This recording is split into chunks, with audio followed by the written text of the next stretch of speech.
Bom dia a todos e todas. Meu nome é Lisandro Gerstin, sou gerente de comissões de gestão do conhecimento do Instituto Brasileiro de Petróleo e Gás. É uma enorme honra estar aqui com vocês para o primeiro webinar de lubrificantes do IBP de 2023. Esse evento é uma parceria com o American Petrol Institute e tem a curadoria da Comissão Técnica de Lubrificantes com apoio da Associação Brasileira de Downstream. Lembramos que a apresentação será realizada em inglês e que teremos espaço para responder as perguntas da audiência após a apresentação. Para isso, basta que vocês enviem as suas perguntas no chat do YouTube, que elas serão respondidas no momento de perguntas e respostas. Também pedimos que, ao final do evento, respondam a nossa pesquisa de satisfação, cujo link se encontrará no QR Code. Para abrir esse evento, eu tenho o prazer de chamar Luiz Feijó, coordenador da Comissão Técnica de Lubrificantes. Em nome do IBP e da Comissão de Lubrificantes, convidamos vocês a permanecer conosco e aprender mais sobre as novas tecnologias emergentes no mercado de lubrificantes. Feijó, a palavra é sua. Bom dia a todos. Meu nome é Luiz Fernando Feijó, eu sou o atual coordenador da Comissão de Lubrificantes do IBP, mas hoje toda a coordenação está envolvida na preparação deste que nós consideramos o primeiro webinar do ano. Eu gostaria de reforçar as boas-vindas em nome de toda a coordenação da Comissão de Lubrificantes, agradecer a disponibilidade do API, em especial a Delma, e também um special thank you to Bill for his willingness to make today's presentation. E como esse é o primeiro webinar dentro de um grande tema, de um grande guarda-chuva que nós chamamos Novas Tecnologias de Lubrificantes, nós vamos hoje abordar as novas categorias API e seus respectivos times, os planos de obsolescência dessas categorias, tá? A atualização do programa API de certificação e licenciamento de óleos de motor, o IOLCS, e também uma apresentação sobre a avaliação do ciclo de vida dos lubrificantes e pegada de carbono com a metodologia e as práticas recomendadas. Então, para dar continuidade, eu passo a palavra para Delma Quintanilha, do API. Delma. Bom dia a todos. É um prazer estar aqui com vocês, dividir esse momento. Eu tenho alguns slides para compartilhar com os senhores. Não sei se já estão vendo os meus slides, sim? Meu nome é Delma Quintanilha, como foi dito, eu sou representante do API, sou responsável pelo escritório do API, localizado no Brasil. Eu represento o API na América Latina, África, Portugal e Espanha. Esses são meus dados para contato, para caso alguém tenha alguma pergunta posterior. Mas eu gostaria de fazer uma breve introdução com os senhores. Em primeiro lugar, gostaria de salientar que o API é uma organização sem fins lucrativos, que foi fundada há mais de 100 anos, em 1919. A nossa sede, ela está nos Estados Unidos, mas já de muitas décadas temos uma atuação internacional. Quando fomos fundados, tínhamos o objetivo de desenvolver normas técnicas para o setor de petróleo, que estava nos seus primeiros anos, no início dos seus passos para o desenvolvimento. E, ao longo dessas décadas, essa experiência com normas nos fez criar outras formas de ajudar a indústria através de programas baseados em normas, que nós vamos falar um pouco mais adiante, né. Então, o que nós podemos dizer hoje é que essas normas do API e os programas do API, eles são, sim, utilizados no mundo todo. Temos a grata satisfação de compartilhar e que as normas do API são realmente adotadas em muitos países, por muitas empresas.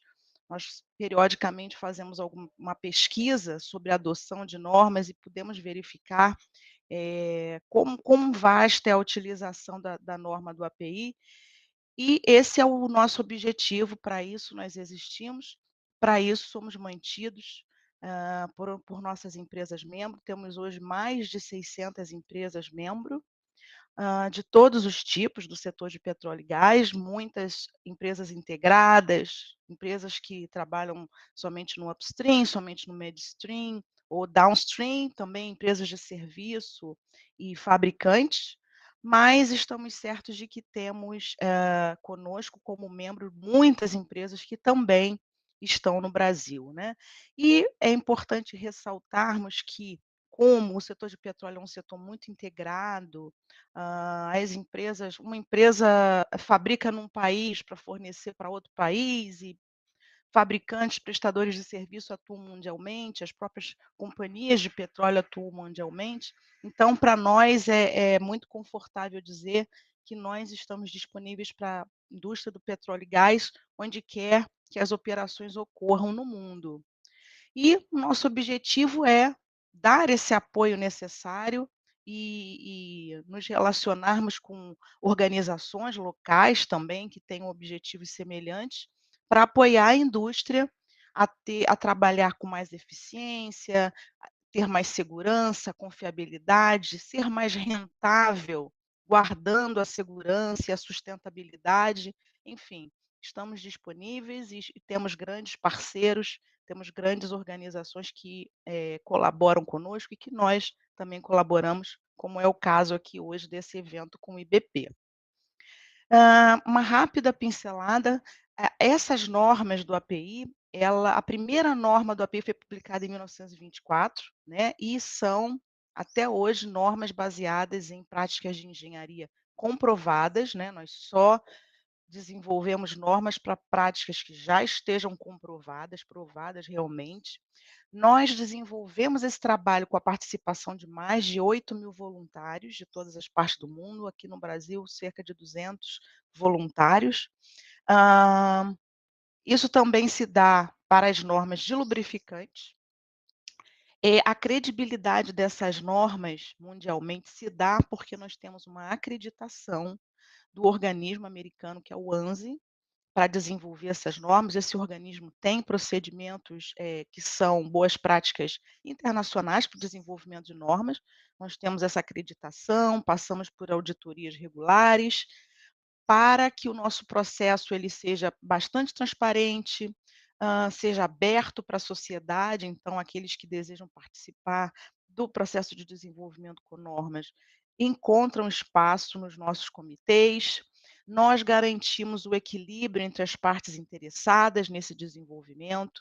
As normas são desenvolvidas por consenso, vão à votação, é importante chegar a um consenso, não há uma tendência para um lado ou para o outro. O nosso processo realmente ele visa o equilíbrio, ajudar a indústria e manter essas normas sempre atualizadas, um ciclo de revisão de 3 a no máximo 5 anos.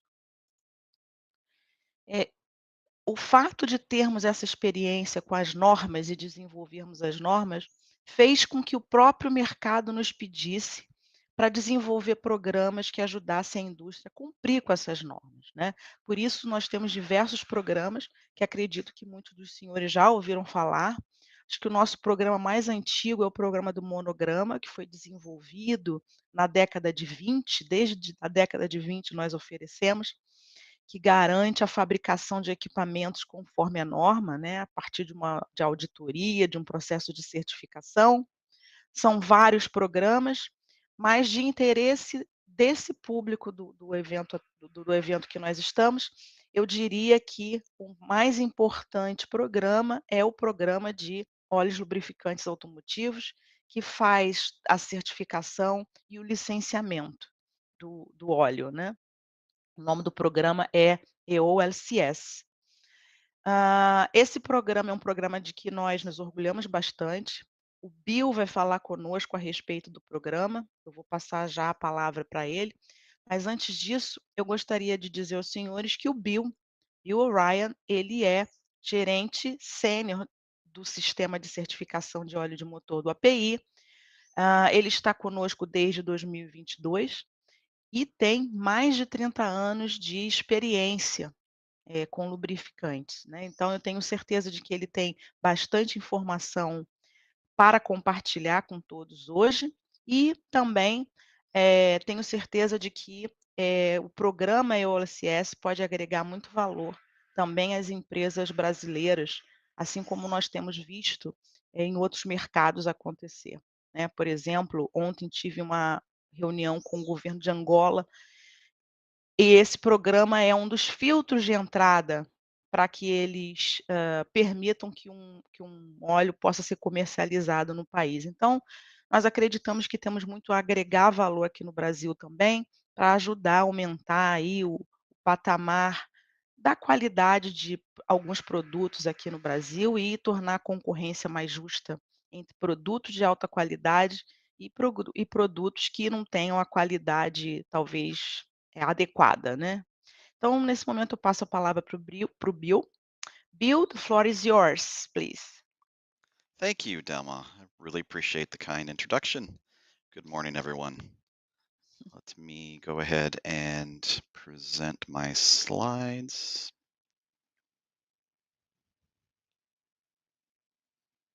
And we'll do that. And we'll go here.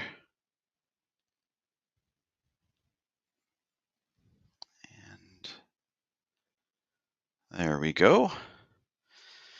Hopefully everyone can see the slides now. I really appreciate the opportunity to speak with everyone today.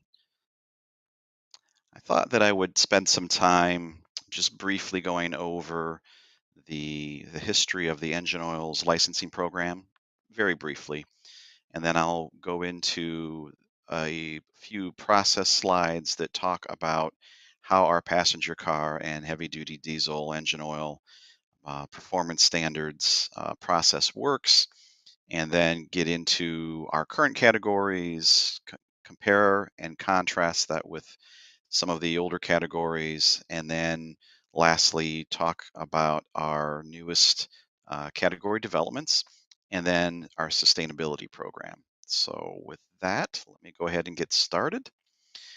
So, the Engine Oil Licensing and Certification System, or EOLCS, our program, API, of course, has over 75 years of setting oil standards and around 35 plus years of licensing against those standards and 35 or more years in testing those as well.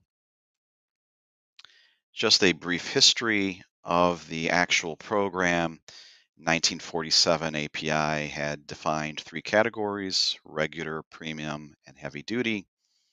That later evolved into the ML, MM, MS, and the D categories you see there for diesel. It really wasn't until 1970 where we evolved into the S for spark ignited and the C for compression ignited classifications that we still use today. So in 1993, that became even more formalized with what we are now calling the EOLCS, the Engine Oil Licensing and Certification System. And that process, of course, involves a great many industry partners, as you see there. And as I mentioned, we have to work closely with the original equipment manufacturers, or OEMs, the oil industry, so the oil marketers, the ACC members, the additive companies, and of course many technical societies. SAE, for instance, administers the SAE J300 specification, which is the engine oil viscosity classification system. ASTM, we have many ASTM standards that form part of our API standards. So going into the gasoline engine oil standard development process, we currently have what is called the Auto Oil Advisory Panel, or AOAP. And that AOAP consists of the gasoline engine manufacturers, the oil marketers, and the additive suppliers. So we have representative members from each of those groups. The panel itself is co-chaired by the ILSAC chair, which currently is Mike Deegan from Ford Motor Company. And the oil marketer side is Daryl Purificati, who is co-chair, as he is the current chair of the API Lubricants Group. So what generally occurs is the AOAP will receive a request for a new specification. That panel then meets and decides to validate the need. Is this specification needed? Are there perhaps some things that could be done to current specifications that would make the new specification redundant? Once they've determined the test development requirements and alternatives, then they will continue to lay out the milestones for developing the new category. And I will just touch briefly on the symbols you see on the slide to the right. The starburst is the evergreen symbol that indicates the current ILSAC category. In this case, it would be GF6A. The shield beneath it is a brand new symbol, a new trademark that was implemented for GF6B, and it is specific only to 0W16 viscosity grades. The OEMs had concerns over misapplication by consumers. So an OEM that recommends a 5W30, for instance, did not want a consumer to easily mistake a 0W16 for an oil that they have recommended in their vehicle. And I will also add that these symbols are what we call evergreen. So after the development of the category, you have a 1-year overlap period whereby you are allowed to continue to blend the older, in this case, it would have been GF5, and use the label. But once the overlap period is completed, you must switch the technology to the GF6 technology. Of course, OEMs develop the performance tests, and through that process, we will work within the AOAP for specification limits, looking at test precision. So there will be what we call precision matrices that are run during the development of these tests to make sure that they are showing precision, lab to lab variability is minimal, and that they are, of course, providing some robust results. The tests are reviewed through the standard development process and formalized by ASTM. And that's how what we call the D numbers are assigned later. The standard will then go through a finalization process within the AOAP. The API we will help run through a balloting process, electronic balloting process.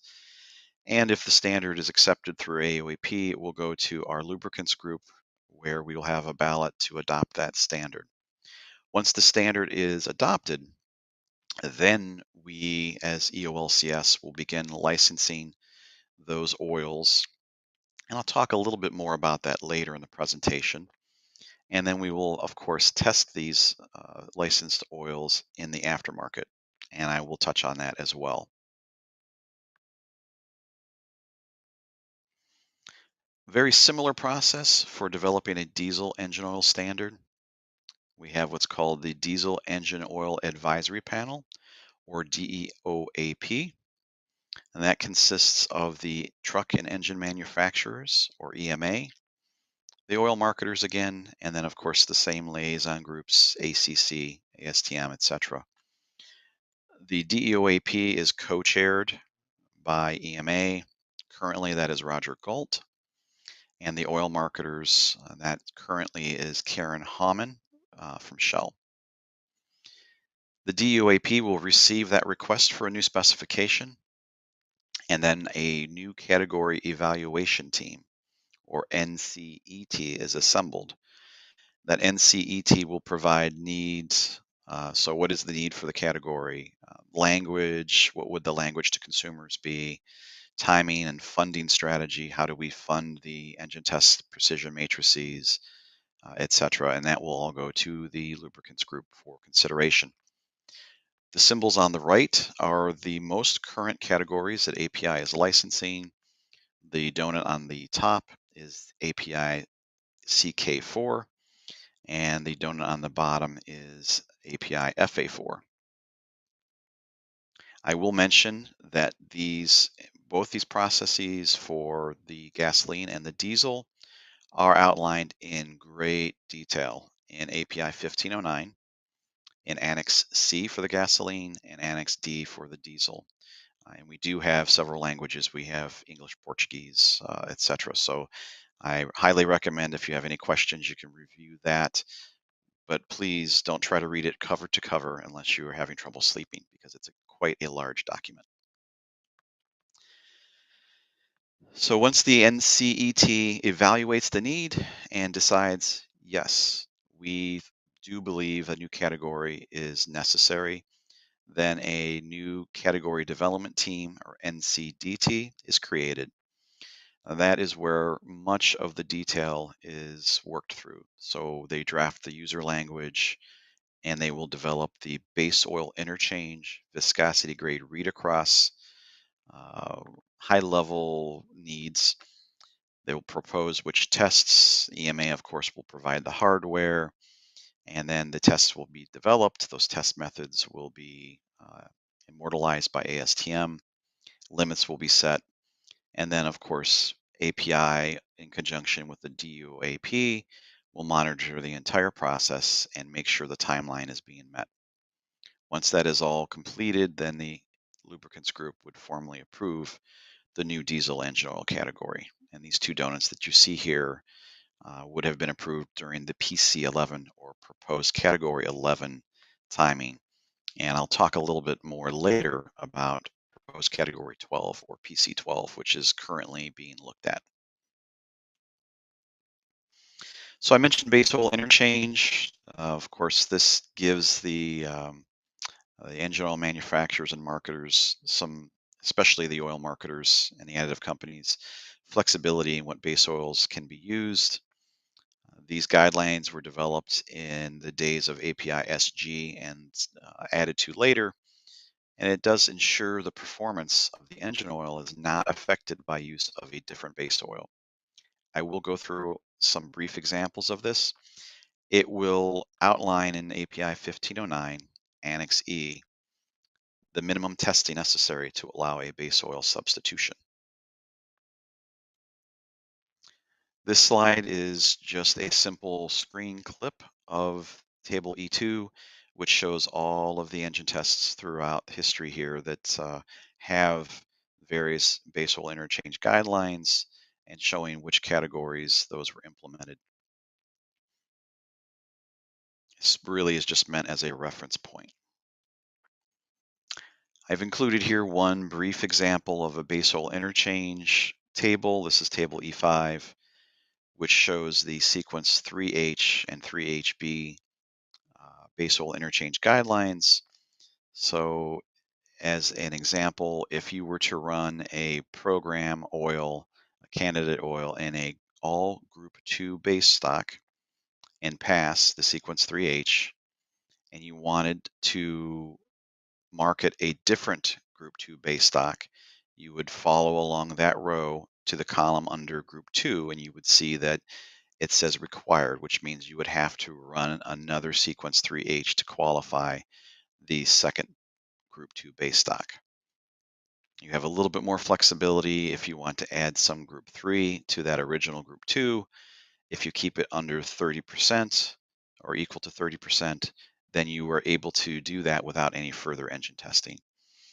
I specifically chose this test as an example because the sequence 3 typically does not have much base oil interchange allowed, as the OEMs really prefer to see an engine test result in virtually every base stock slate.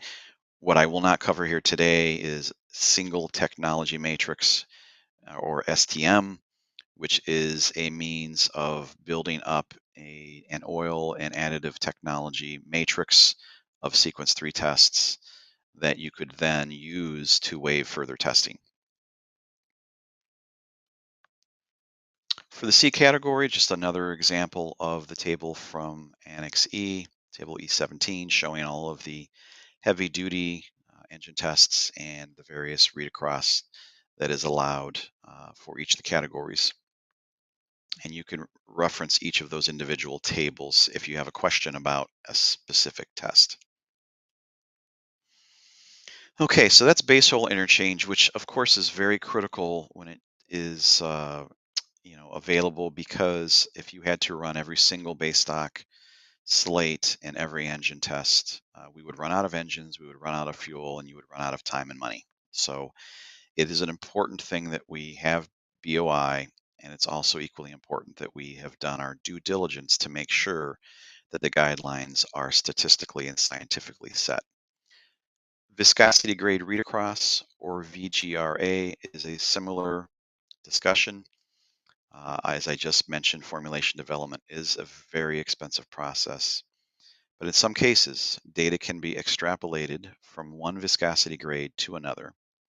And that is how VGRA engine test guidelines were developed to help improve testing efficiency. And typically, the way a VGRA read across works is it would be from a more difficult grade to pass to a less difficult grade.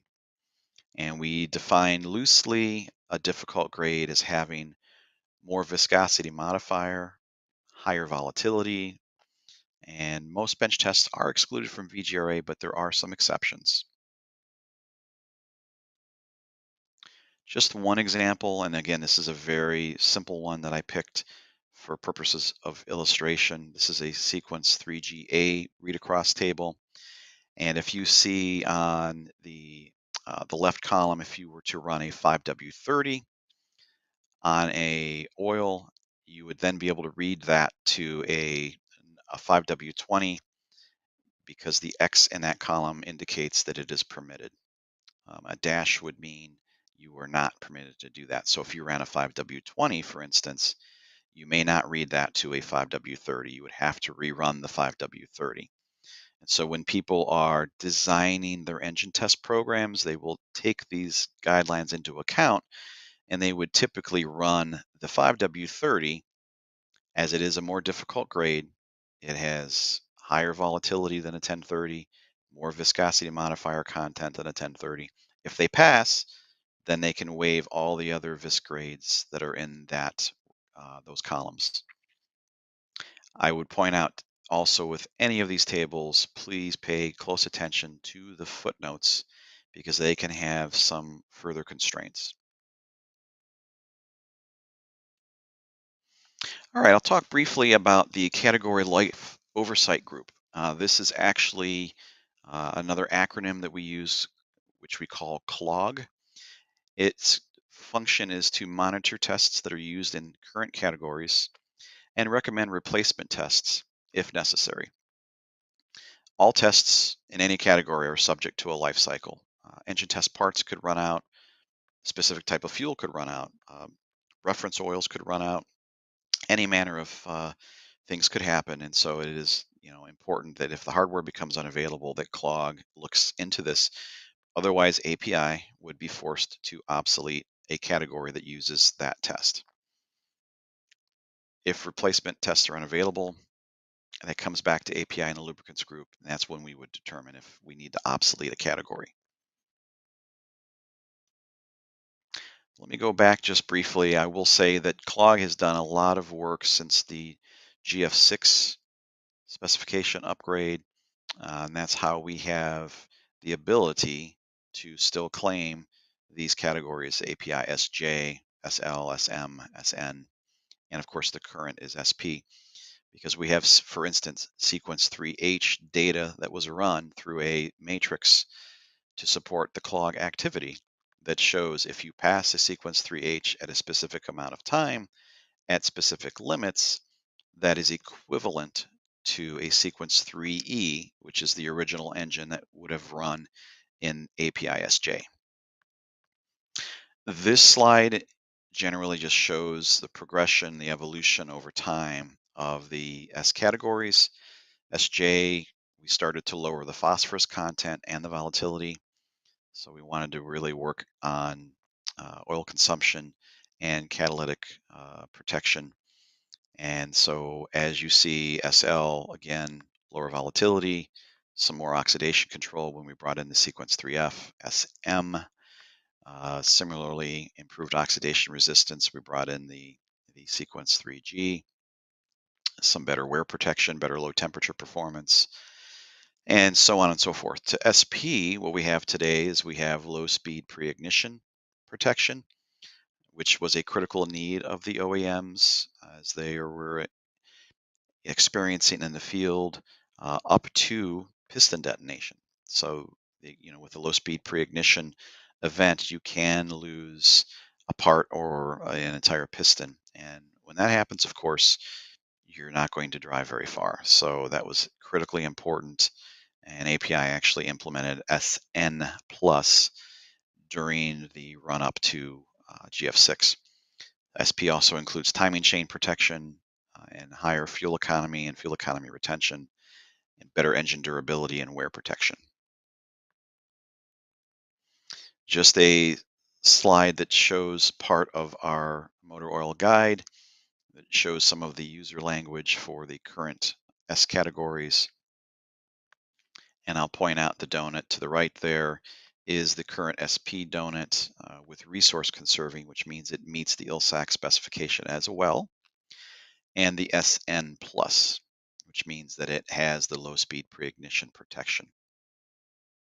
If you have a passing oil in SP, you automatically qualify for SN plus. The current ILSAC oil categories, which is really a little bit of a misnomer because there is only the set of two, GF6A and GF6B. Everything else is obsolete. I again point back to my earlier comment of the starburst being an evergreen symbol. The shield, of course, will be as well as we move forward, meaning that if you have that symbol on your label, you must be using the latest technology. Again, the motor oil guide that shows the current GF6A and GF6B, and we simply split off GF5 because it is now obsolete. That 1-year overlap period has ended.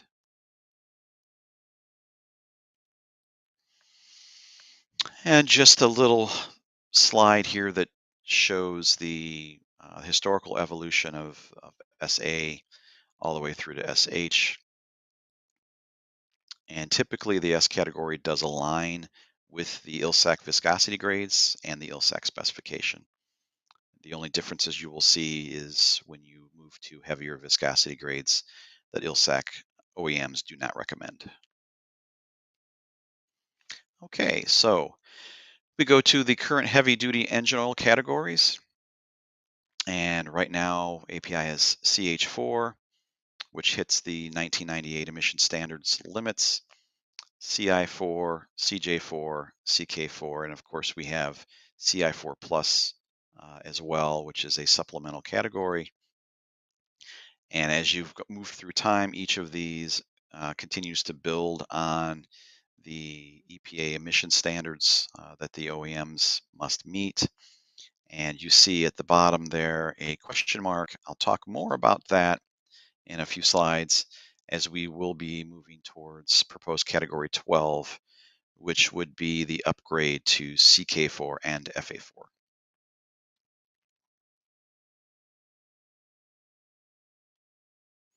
Again, just the user language for the current standards.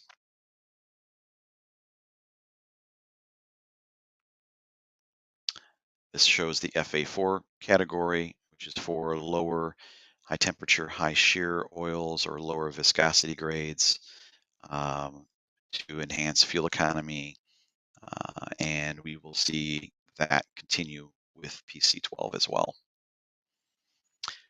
Speaking of PC12 or proposed category 12, EMA has formally requested a new category in 2021 in anticipation at that time of new EPA emissions regulations. The NCET, as I talked about earlier, that process that we follow in Annex D and API 1509 met and determined that there was indeed a need for a new category. And the NCDT was formed and has been working towards the CK4 and FA4 replacement. The desired first license date is the first quarter of 2027, and I'll talk in greater detail about that. This is the final rule that EPA announced in December of 2022, which was long anticipated, and hence why we started the activity for PC12, with the control of air pollution from new motor vehicles, heavy-duty engine, and vehicle standards. And right out of the EPA press office, the quote is, "These new standards, which are the first update to clean air standards for heavy-duty trucks in more than 20 years, are more than 80% stronger than the current standards, and they begin with model year 2027. So that's precisely why the EMA have requested that first license date of early in 2027. So the EMA have some desired improvements they would like to see. They would like to see increased oxidation protection, some new wear test capabilities, the addition of viscosity grades, which would include XW20s. And what that means is 5W20s, 0W20s in the FA4 replacement category. Excuse me. They would like to see improved after-treatment capability. And I'll talk a little bit more in the next slide as to precisely why that's important to them. And expansion of elastomer compatibility. So they have interest in some newer seals materials and expanding the seals testing that is required. I wanted to bring this up, as I mentioned on the last slide, because one of the important additional elements of the EPA ruling is the sustainability of the equipment. So the after treatment equipment has to have a longer useful life, so a longer warranty period. And so the OEMs, the EMA members, have to protect against that and would have to pay a truck owner or a fleet owner for an engine that needs new after treatment devices. So the SCR, selective catalytic reduction equipment, or the diesel particulate filters, the DPFs. And so this is one of the reasons why engine manufacturers continue to seek improved oil performance. They also want to enable more fuel economy and provide better protection to support the extended durability of these engines and after treatment devices.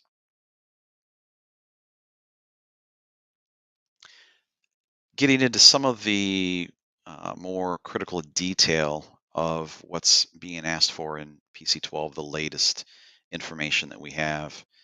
The Caterpillar 1N single cylinder engine test and the roller follower wear test have been deemed as redundant. Talk a little bit about what that means and why that determination was made. If you go back a few slides and think of the diagram where I showed CH4 going forward, as each of these C categories was developed, generally you're adding more tests and seldom do you remove any. And so it was determined through some industry statistical analysis of engine test data that if you pass a Caterpillar C13 multi-cylinder engine test, you will always pass the Caterpillar 1N. And if you pass the Cummins ISB wear test, you will always pass the roller follower wear test. And so it was deemed, let's not continue to spend money on tests that have the same sort of appetite, and we can prove that the tests that are still in the category can protect the OEMs. And so those two will be removed from whatever our two new categories are called after PC12 development is completed. They are going to remain in the older categories, but that's what we're doing going forward. The Mac T11, that engine test has run short of parts. And so while it's still available today, it will not be available for the lifetime of the PC12 category. And therefore, we need a replacement. And the Cummins ISM and the ISB were both targeted as a potential replacement for the Mac T11. And work has been done and concluded that one of those tests will go forward. And there are going to be what we call precision matrix run to show equivalent performance to the T11. As an aside, this doesn't apply to PC12, but it is relevant to the older categories. There will also be work done to show equivalency back to the Mac T8. The DD13 scuffing test, which is an ASTM test method. For those of you that may know, during the PC11 category upgrade, the DD13 was put forth as an engine test to be included, but it did not meet the timeline of the EMA's desired first licensing. and therefore it did not make it into the category. However, the ASTM test method development continued, and the test is now an actual test method, and has an ASTM number, and will be included in PC12. And this slide is a little bit dated because there is an addition of the Ford 6.7 liter valve train wear test at the very last NCDT meeting that we held in Denver, Colorado, here in the States. It was determined that that Ford test will no longer be put forth for the category. So it is not going to be part of PC12. So you can cross a line through that one. The new C category will be backward compatible to CK4. So if, for instance, and we don't know yet because it would need to be voted on, if we determine that PC12 becomes CL4, CL4 would be backwards compatible all the way back to CH4. The new F category, however, will likely replace FA4. So if we come out with an FB4, in all likelihood, we are going to obsolete FA4 at that moment. And the F category, of course, as it stands today, is not backwards compatible to the C categories because of the lighter viscosity grades. So similarly to the gasoline standards that I showed, these are the C categories that have become obsolete, going all the way back to CD up through CG4. As of today, API has no intent to obsolete any further C categories. However, and this goes for the S categories as well, we are always bringing in information and discussing with member companies what their needs are, what their desires are. So stay tuned. We don't know today what's going to happen in the future.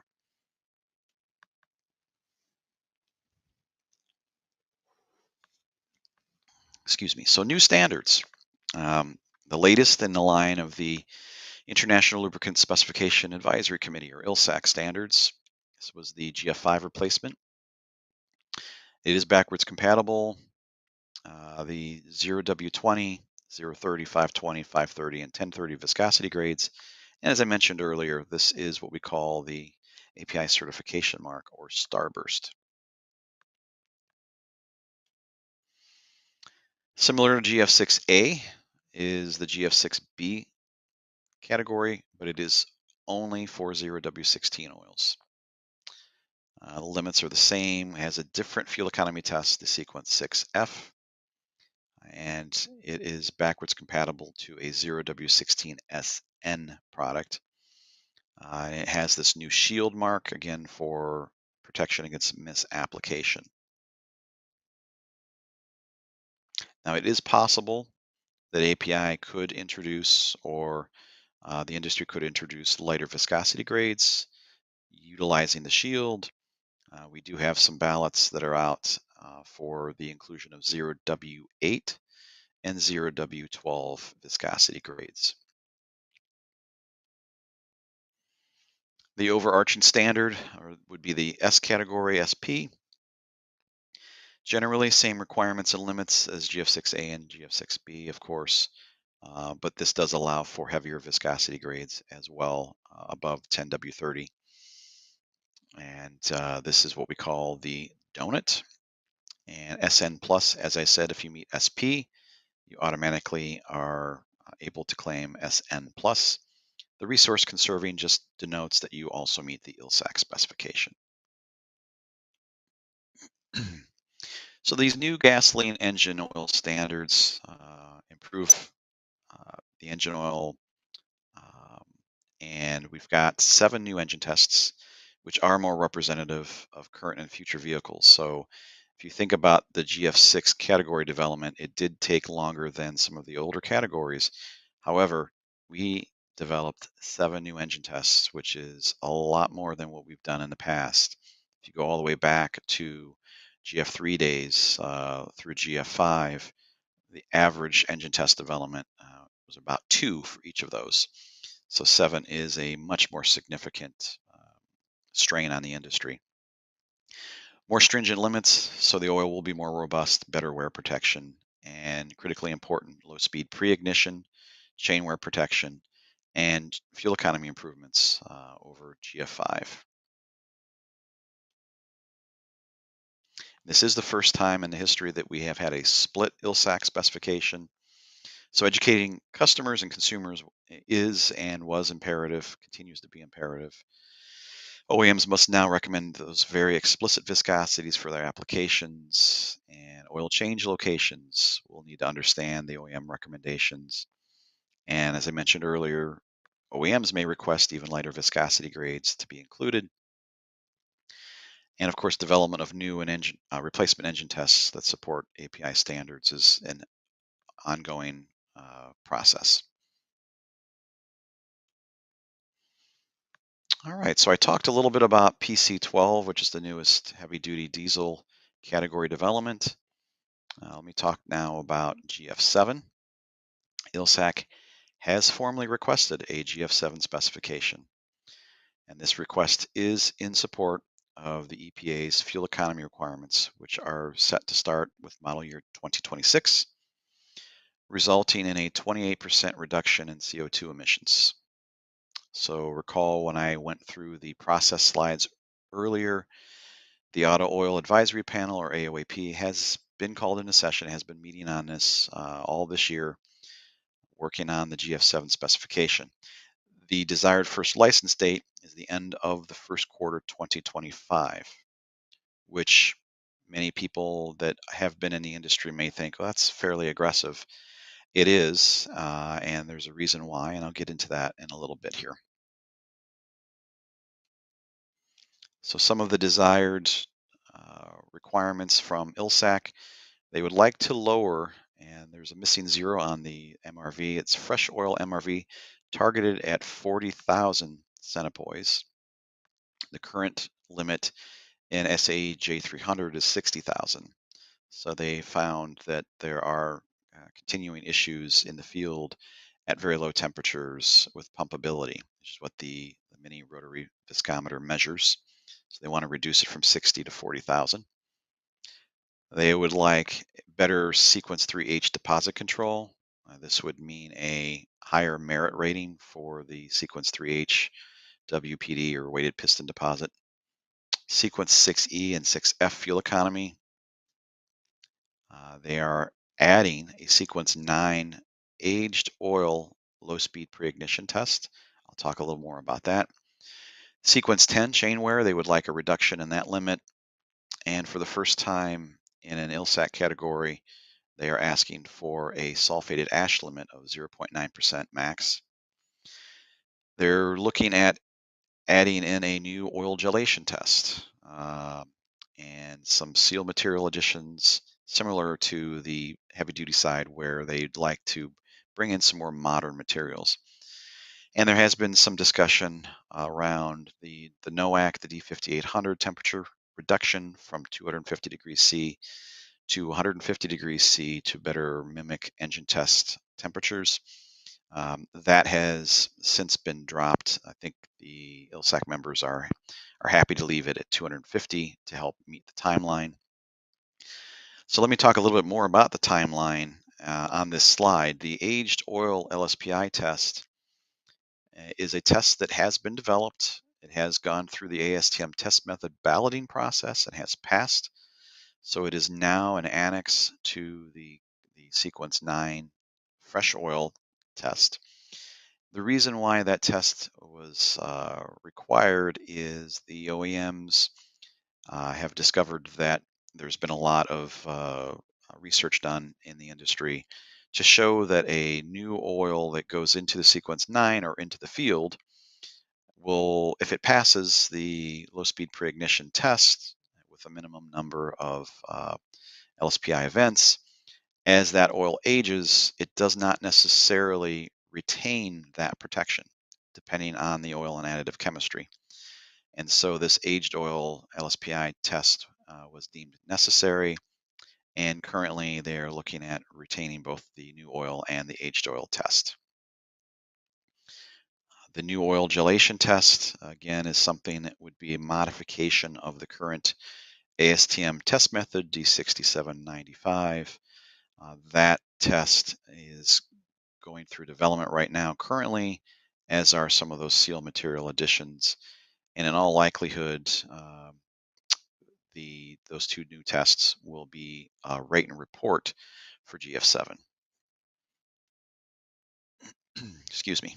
Okay, so in addition to GF7, and this is part of the reason why the aggressive timing, ILSAC is requesting some assistance from the industry.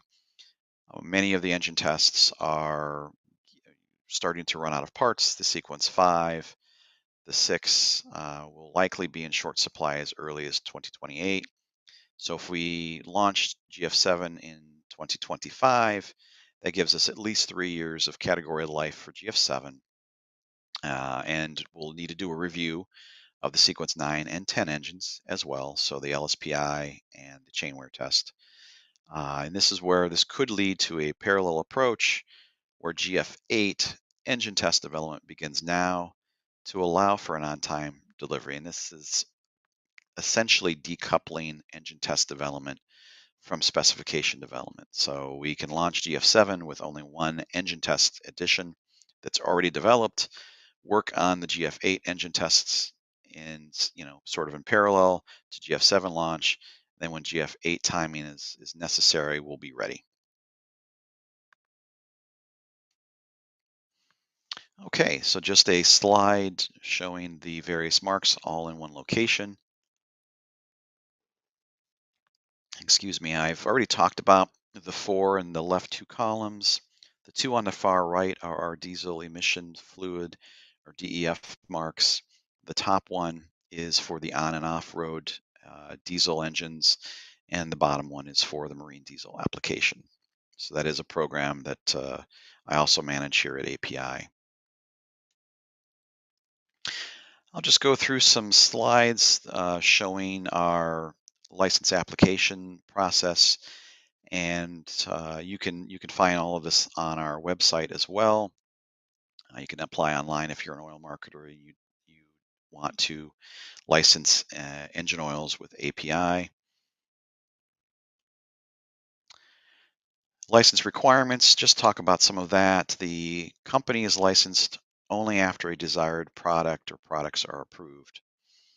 The way that our process works is we go through a vetting process where we will look at company background, do background checks, and you would put in the first product and it would have the brand information as it would appear on the market and which viscosity grades and API categories you want to claim, and then any and all individual formulations that you intend to fill the product. So we ask for physical and chemical properties. So that would be things like ICP elements, excuse me, kinematic viscosity, cold crank, MRV, etc. High temperature, high shear. We ask for, and this is something that we keep in a very secure site, base oil and additive package specifics. So essentially a bill of materials. And then since you would be a new company, we would require a candidate data package.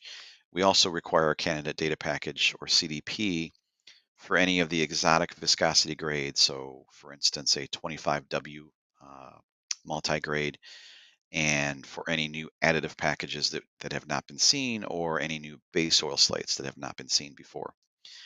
Once this is approved by us, it becomes the licensed fingerprint. And that's important, and I'll refer back to that as I go into the next few slides. This is the online license directory, so you can actually look up all companies everywhere in the globe that are licensed companies, and it will show their product brand names, viscosity grades. None of the proprietary information is available apart from the individual oil marketer themselves.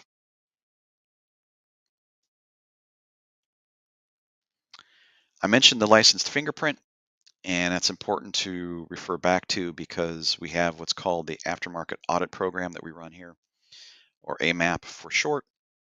And the primary goal is to test as many API licensed products as possible from as wide an area in the world as possible. And currently we are testing all over the globe. We have test labs in the United States, in the Middle East, and in China. And we have collectors that go all over the world. We look for packaged. So if you were to go to an auto parts store, or a oil change, or even a dealership, we will look for those bulk samples as well. We will randomly sample. Sometimes we might need a target sampling, and I'll get into that in a little bit as well. And those receipts that are obtained are what kick off the chain of custody. And again, we sample products from around the world. These samples are then shipped to our collection test lab, where they are blind coded. So they will be poured off into a empty bottle with no labels. The only label information that will go on that blind coded bottle are the viscosity grade and the service classification. No marketer information whatsoever. That is shipped to a separate testing lab, and that chain of custody is very important through the entire process.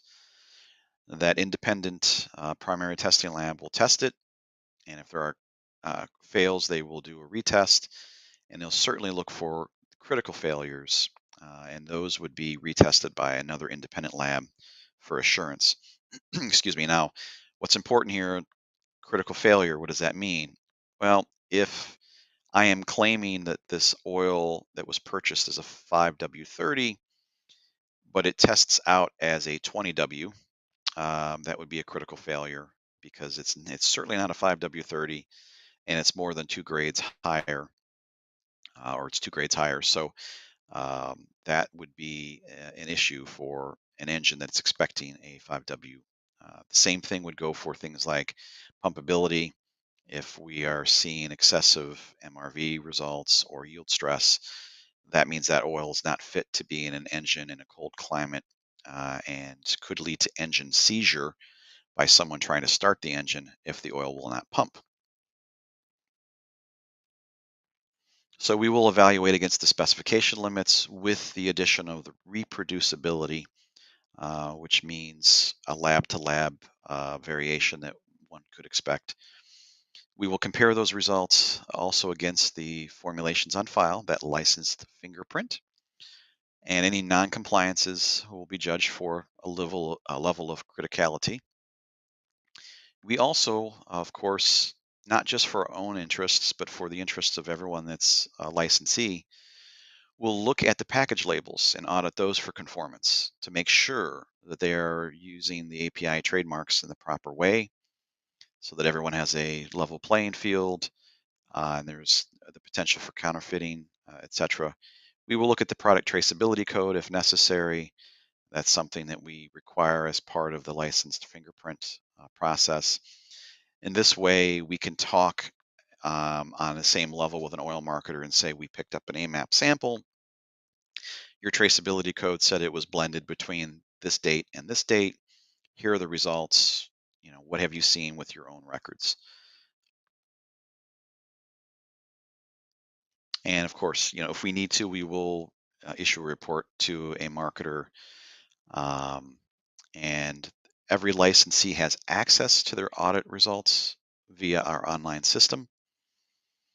And a retailer, if necessary, if they're selling an oil that is a critical failure, we will reach out to a retailer to warn them, you're going to need to pull that product because it can damage engines to your customers. And we will actually ask for a recall of the product from the oil marketer in the same way. Emphasis is placed completely on confidentiality of those test results. We will have an automatic response loop that occurs within our system. And if we have to, if a marketer does not, put forth effort to correct the issue, our enforcement actions will start with, we could have to cancel that product. We may have to cancel their entire license. We might have to demand them to recall the product, and we could end up having to take legal action. And this is, again, to protect all the oil marketers and to protect consumers as well. And counterfeiting, I mentioned just briefly. This is a real issue, and it does absolutely hurt the consumer. It certainly would dilute the value of the trademarks that everyone uses and licenses against. But most importantly, I think, is it can definitely compromise engine performance. If someone is not licensed and is just filling a bottle with mineral oil and no additives or the bare minimum of additive technology, that can certainly harm an engine, and that's something that we want to protect against. And because it will harm the integrity of the industry. It's not limited to any single region or country. This is a global phenomenon, unfortunately. And no lubricant marketer or brand name is immune. No format is safe. And again, chain of custody and testing can lead to prevention. I do show here some of the marks that we have seen over time um, that mimic the API trademarks but are not licensed by us. Excuse me. And I think the second one there, the Starburst for diesel engines, is a dead giveaway because we do not have a Starburst for diesel engines. It's only for gasoline engines. And so these are some of the things that we have seen over time, and we will go back to the marketers and say, you need to remove this. And here's why. So collectors that we use are trained to look for these oils, and we do receive tips fairly routinely, generally from oil marketers that pay attention to the license directory and say, "Hey, I saw this oil today, and it says that it's licensed, or it says it meets your performance claims, but I don't see them on the directory." And so we can dispatch a collector to secure those samples because we must purchase them in the marketplace. We can't ensure the chain of custody if someone sends us an oil, and we will test and evaluate those. And if you see something, as they say, please say something. Feel free to email us at the eolcs@api.org. We will monitor that inbox quite closely. And again, we will work with oil marketers if we suspect one of their products has been counterfeited. And if an unlicensed company, we will put forth demand letters from our Office of General Counsel to cease use of the marks, recall the products, and alert customers, and provide a public notification. I didn't show it here, but we do maintain a list of counterfeit oils on our site, so you can review that. So that brings me to the end of the engine oil section. I'll now go into the sustainability, and I'm very happy to report that API has published Technical Report 1533, Lubricants Life Cycle Assessment, or LCA, and Carbon Footprinting, or CFP, methodology and a best practice. And I'll talk in much more detail what that means. So I think everyone that's been involved in our industry for any amount of time knows that sustainability has become a global focus across all industries. And there is a need for the lubricants industry to have this clearly defined process that captures accepted terminology and methodology for LCA and of lubricants. And lubricant customers are increasingly asking the marketers for sustainability metrics. So developing guidelines that calculate these metrics is something that API wanted to focus on as we, as an industry, seek to reduce and evaluate our GHG, or our greenhouse gas emissions.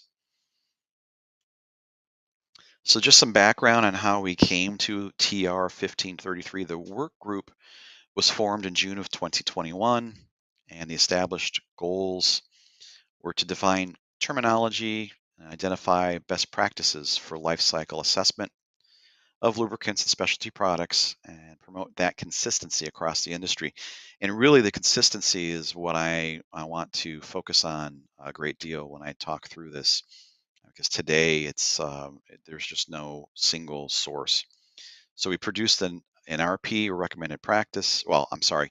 Our intent is to move this. Originally, we were going to publish a full standard or an RP, but as we moved through the process, we didn't have enough information to get alignment and publish it as a full standard. So we decided we wanted to get it out there as a recommended or as a technical report early. And that's what we did.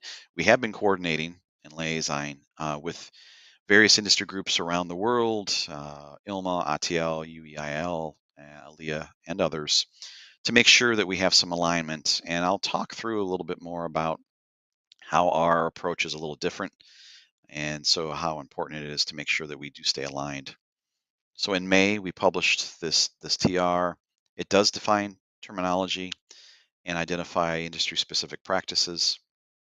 And what we're hoping here is that it promotes harmonization and consistency of this practice that can lead to enhanced customer confidence with product benefit claims that can be related to sustainability. So if I am a marketer and I'm asked to produce a CFP number, and my number could be different than another marketer today. So with our TR, our technical report, the hope is that we can get to a point where everyone is playing on the same level playing field, and my number has the same process and data behind it as does another marketer.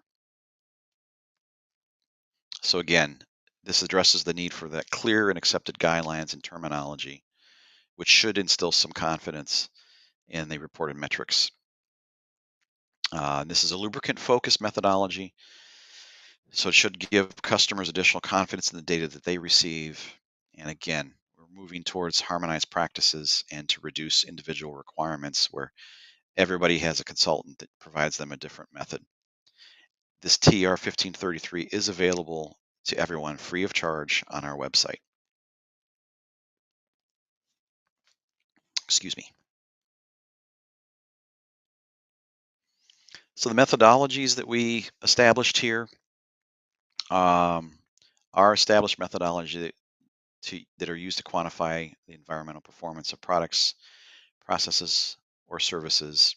And these are increasingly being used as a basis for environmental decision making along the entire supply chain. And I mentioned the entire supply chain. I will talk about that some more. And LCA includes multiple impact categories, but carbon footprinting focuses specifically on the impact category of climate change, which is associated with GHG emissions. Our framework that we established is based on the international standards, the ISO standards that you see there. And those standards do provide guiding principles. However, choices are still left to the practitioner performing the study. And each of these choices can have significant impacts on the outcome of a performed assessment.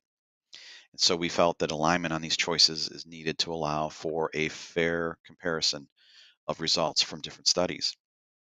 And that's why TR 1533 seeks to further define those choices. We will and are continuing to work with industry experts and our subject matter experts group to further refine that document with the goal of making this a full standard in the future. And I mentioned earlier the entire supply chain, and this is what I wanted to focus on here, is that TR 1533 doesn't stop at cradle to gate as many of the current documents do. We are going cradle to grave, so it's not just after it leaves the lubricant manufacturer, but it's the end of life of the lubricant disposition as well. Just another slide that shows the key stages of a lubricant life cycle, just shown in a different manner than the last slide. And examples of lubricants, of course, include engine oils, driveline fluids, greases, industrial type fluids, etc. So in summary, consensus standards and global recognition. Our engine oil standards are developed in cooperation with the OEMs globally, oil marketers, additive suppliers. They are identified for consumers by globally recognized marks. And we do have citations for our standards, both in regulations in nations and states, and we back that up by the aftermarket audit program, or the AMAP program, which I feel is a very important arm of this entire process.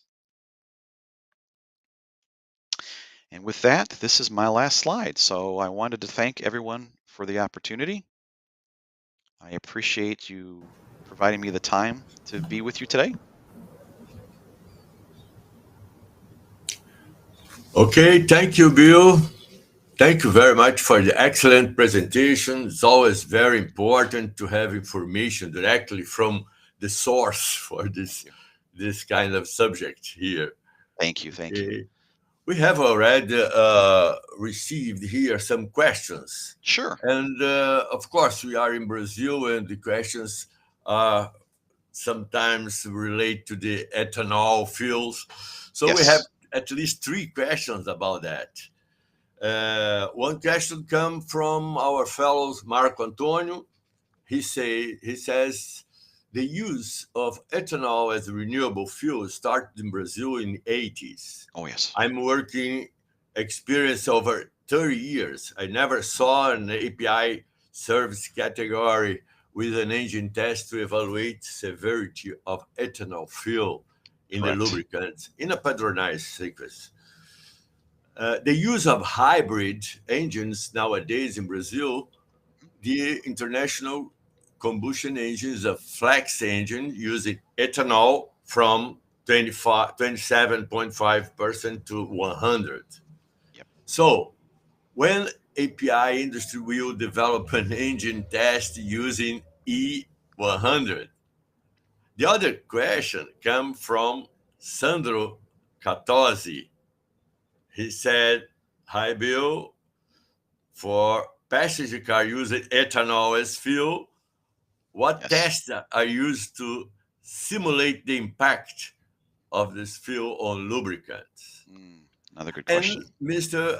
Martin Baeza, he said, "Good morning, Bill. Thank you for your very interesting and detailed presentation. Is the API developing exclusive tests and specification for hybrid vehicles?" Yes. So almost they are talking the same, but it's very good to hear from you this. Yes. No, thank you. Those are excellent questions. So from the ethanol use case, there were some various OEMs, even in the United States, going back 20 some years or more, that were concerned with high levels of ethanol usage. And of course, now in the US, E85 is typically the maximum for the flex engines. And currently, the only test that we have in the API categories that directly looks at that is the D7563, I believe, is the emulsion retention test, which takes a mixture of the engine oil and water, and looks to see if an emulsion is retained or if there is potential for free water to cause damage. There has not been any engine test development that I'm aware of. I know even back in the early days, methanol was looked at as well.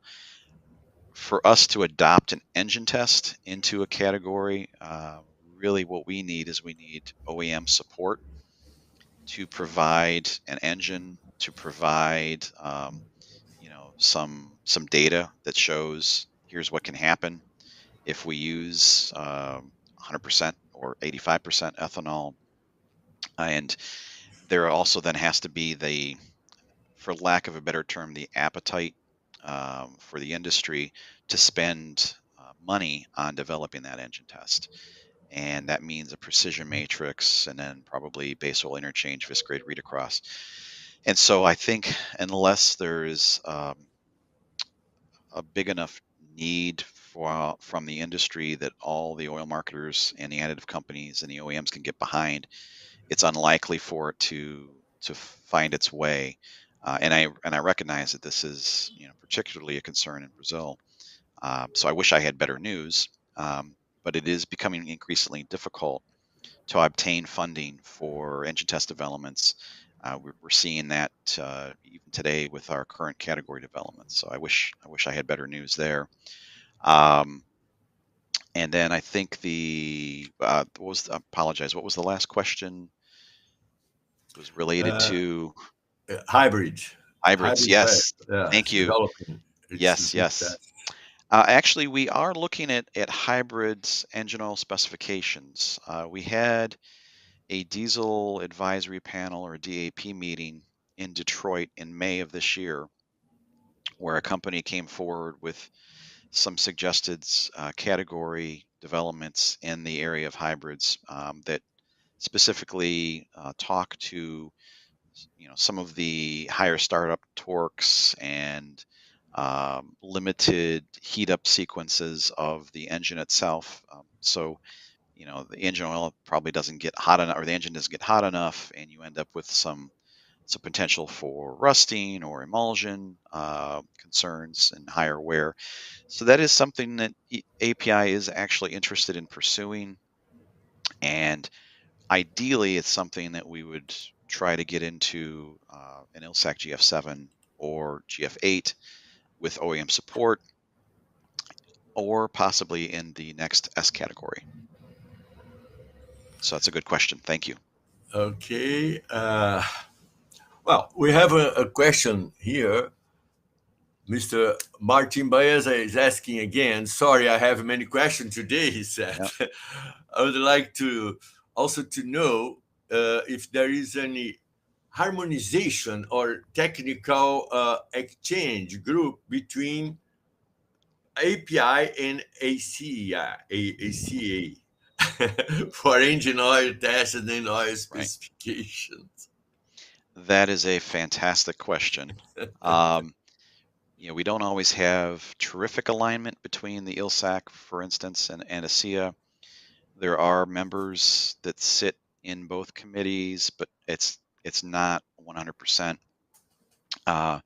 We do communicate with the OEMs on a frequent basis in that regard, and I did actually take another refresher look at the current sequences just this morning, and certainly there are a great number of the ASTM test methods that we've developed through the API standard setting process that are still being used by ASEA.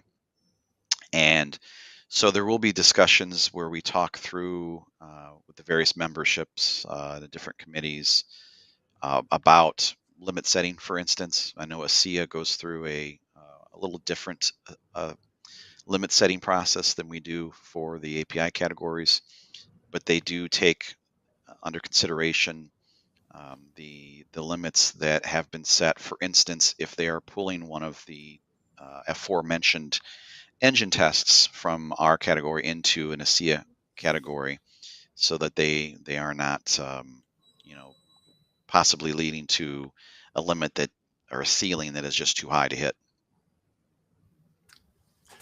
Okay, Bill, the next question came from Luis Lemos. He said it's about the implementation of EOCS program in a new country. He asked, what are the key factors for the success of this implementation in the new country? Okay, so am I to understand for us to expand into a country, or for that country themselves to start up a similar program?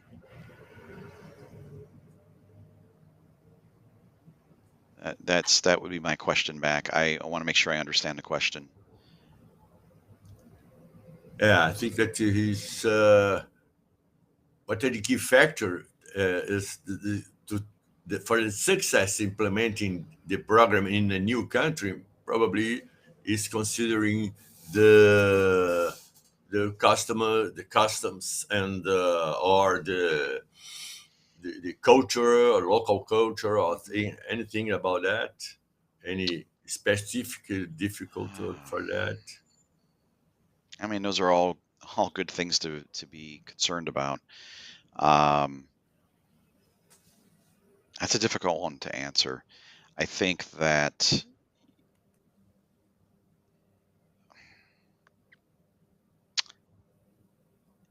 when you're dealing with, especially if you're going to look at an aftermarket audit type process, it's critical that you have the importance of that chain of custody, that you have independent contractors that are working in both spaces that are not sharing the information. They're only sharing, the high level, because you can't expect an oil marketer to want to participate if they are fearful that their information, that their proprietary information would be shared. So I think that would be one of the difficulties that would need to be addressed first and foremost. That's a tough one to answer, though. Mm. Yeah. Well, okay. We have a question here about the series of the training working program that your API is starting a series of training Mhm. and technician work in lubrication centers, workshops, service station, etc. Yes. To raise awareness, educate about the quality of lubricants. What will be the next step for this program? Yeah, multifaceted, as you just pointed out. Delma and I have actually been working together as part of our business development process to work on that. So Delma would be much more aware of the specifics in Brazil, for instance. But everything you just mentioned in that question is something that we take to heart, and it's important. You need consumer education.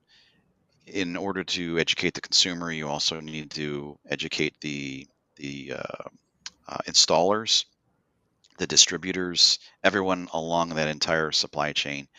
And things like face-to-face training are important, and we've started some of that, webinars such as this, which could be more focused, to at a higher level, because if you're speaking to consumers, they of course are not going to understand all of the industry acronyms, and I like to call it alphabet soup. So you have to really show them the marks, explain why they're important, how they apply to their engine, and et cetera. So all of those things are not just under consideration, but under development. Well, we have one last question here from Marco Antonio again.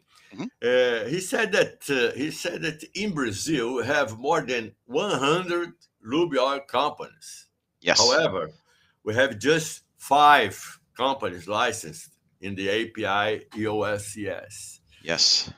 compared with 7 in Colombia, 6 in Ecuador, and 44 in Mexico. Mhm. Does API have planned to increase in the next years a number of licensed companies in Brazil, for instance, to reach half of the amount of Mexico, for instance? Yes. Yes. That is a fantastic question. Thank you for asking that. The number 5 makes me very sad. And I recognize some of the challenges. Brazil is a global market, and SIA is very important. Individual OEM specifications are extremely important as well. And it's I can think of a similar analogy to Europe, where label real estate and a bottle, for instance, a package of engine oil is very precious. And when you're putting a lot of specifications on, and then trying to do perhaps the trademarks as well. And so I think that's something that, as the ASEA sequences have come out, looking at the various shared tests that we have, which there are several on both the passenger car and the heavy duty diesel side, I think there's something that we can do more there. And Delma and I have talked about this a lot, and it's important for us to do that. There are a lot of globals that do participate. I would like to see more of the regional, obviously, companies. And so I guess I would like to ask a question. What does the audience think we could do more of to try to get more participants in the API process in Brazil. Okay. Well, are coming another one, Bill, another question. Okay. Because in Brazil, we have the minimum level of performance Yes. established by the ANP, National Petroleum Yes. Agency. Right now, we have discussions. We are discussing very much about to move from the minimum is now is API SL to API SM or SN. Okay. Yes. And from CH4 to CI4, for instance. We have a lot of factors subject discussing this point, and would like to hear from you what factor you believe should be taken in consideration for this analysis. It's a great question. Well, I think first it's extremely important. I am aware that those discussions, of course, are ongoing. That we maintain alignment as the new categories come out. There's always going to be pressure from individual companies, possibly sectors of the industry, to say to API, we need to obsolete some of these older categories. So I'm happy that the market is having that discussion about moving from CH4 and from SL, particularly CH4, because there's been pressure on us about that. We have no plans to obsolete it today, but that could change. And so from an analysis standpoint, I think really it comes down to what are the market factors that are most important? What is the uptake, for instance, of after treatment devices? Are these particular filters becoming more prevalent? Are there selective catalytic reduction SCR technologies becoming more important? What are the emissions regulations looking like? And so as you go from a CH4 up, you're reducing the sulfated ash content. You're potentially reducing the amount of phosphorus, the amount of sulfur, which can poison those catalysts. So that's something to consider on the diesel side, and then likewise on the gasoline side, you have catalytic converters potentially there that could be impacted. And the other thing you have to consider is engine test availability to continue to support those categories. And that's why I mentioned that category life oversight group, or CLOG, earlier in the presentation. That's a group that is actively looking at what are the lifetime of the parts that are remaining, and what actions do we need to take to make sure that we have either a new test with equivalency or an existing test with equivalency as we lose one of the older tests. So, there's many factors to consider there, but those are just some. Well, there is another one, a last one here. Well, it says about the local group 3 manufacturer here. Well, he said, on a changing environment that forecasts about 30 to 40% of electric vehicles share in new vehicles by 2030. Could it be a wise strategy to have a local group 3 base oil manufacturer in order to become more future proof? So as API, it would be difficult for me to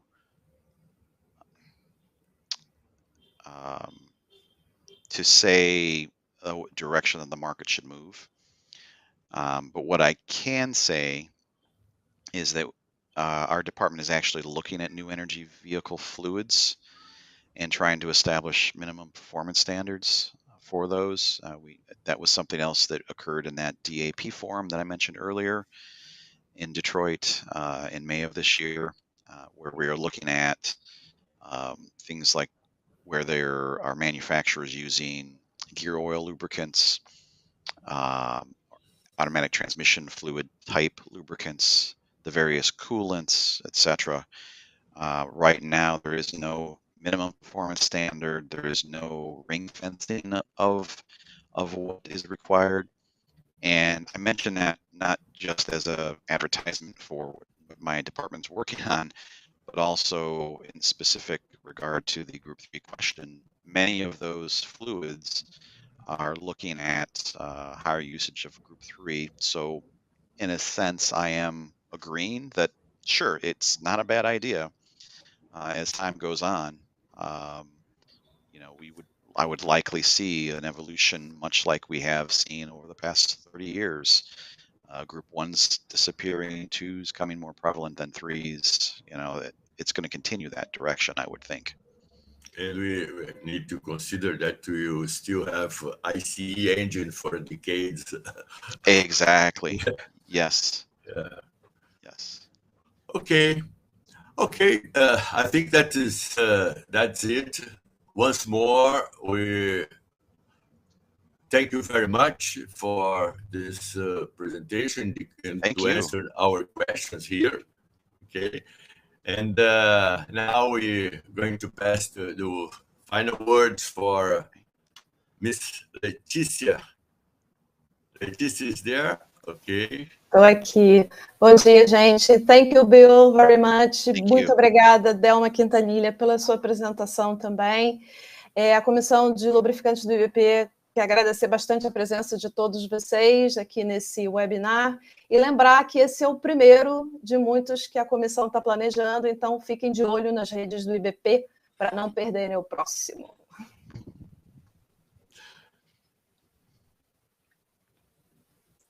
Ok, Lisandro. Lisandro, para finalizar. Thank you, Bill. Queria agradecer também a comissão, que foi um grande trabalho que foi feito, uma parceria que a gente fez com a API, né? A participação da Delma foi incrível e também convido vocês a continuarem de olho aí nas redes do IBP para que a gente continue fazendo essa troca e tendo discussões tão interessantes como essa que foi propiciada hoje. Agradeço novamente, lembro a todos para preencher a nossa pesquisa, inclusive para dizer outros temas que a gente poderia estar tratando aqui nesses fóruns, e espero vê-los novamente em novas oportunidades e novos eventos das comissões do IBP e os nossos eventos, né? Lembrando que em agosto teremos a Rio Pipeline, e em outubro também teremos o OTC Brasil, né? Todos os eventos que são organizados pelo IBP. Até a próxima e muito obrigado pela participação.